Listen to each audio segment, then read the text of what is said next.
Hey you guys, welcome to Free Tech TV here. Today, what I'm going to share with you guys is just the latest new features that is hot off the stage from Google at the Google I/O event here.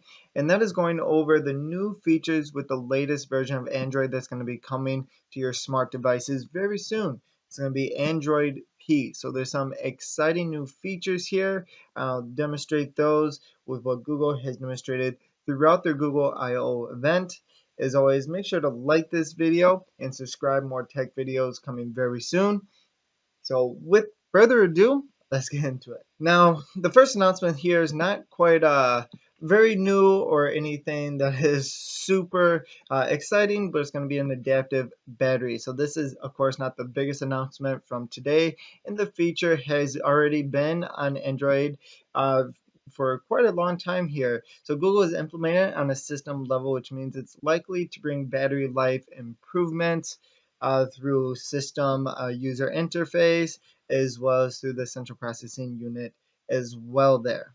So that's great. Always a longer battery life is very good, and with every major update with Android, we certainly see this play a factor as well.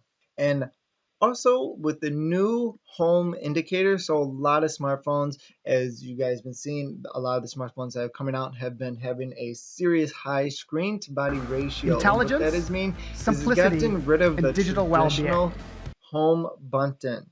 So with that, Google is now going to implement new features, and that's going to be navigating with swipes and a home indicator, which you are going to see on the bottom of your screen. This is going to make multitasking everything seem a lot more fluid, and it's certainly a great refresh and a great update that they're bringing. So certainly when you have no buttons at all, this is going to make it very easy and less of a hassle when you don't have an actual home button. So good job on Google for this one.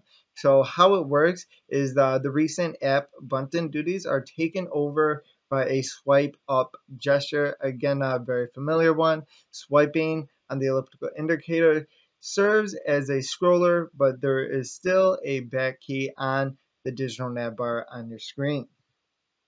So just new system navigations there that you'll be seeing and using with Android P. There's also a new way to rotate, so manual rotation. So sometimes it can be annoying if you keep your auto rotate on, and your screen can rotate the apps even when you're really not looking for it to happen. Of course, happens to me every so often. So with that, actually down on the bottom of the screen where you have your home and back button there, so as you're multitasking, when you rotate the device, be manual, you'll see a little animated phone rotating to landscape, and that way you can click it. So it's again still manual with an indicator at the top of the navigation bar as well. So the next feature, this is going to be app actions. So Huawei has been trying to do this with the AI on some of its phones, but now it's taken on a Android system level with Android P. So the OS, the operating system, will predict what you'll do next or what you do most often. Of course, learns your use over time and loads it for instant access in the background beforehand. So very great. Artificial intelligence is always something that's getting major improvement and always continuing to be developed, not just by Google, but many other companies as well. So when you connect your home phones, uh, when you connect your headphones to the device, for instance, the system will prompt you to resume your Spotify playlist, which is pretty cool. Now, it doesn't always work with third-party apps yet.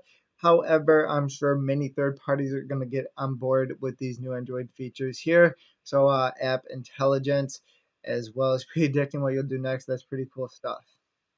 And then last but not least on the list, we have what's called slices.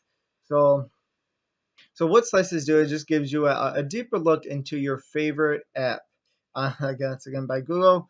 So the example given was the ride sharing application Lyft. So search for Lyft and a slide will surface, and that gives you the price and time for your trip to work.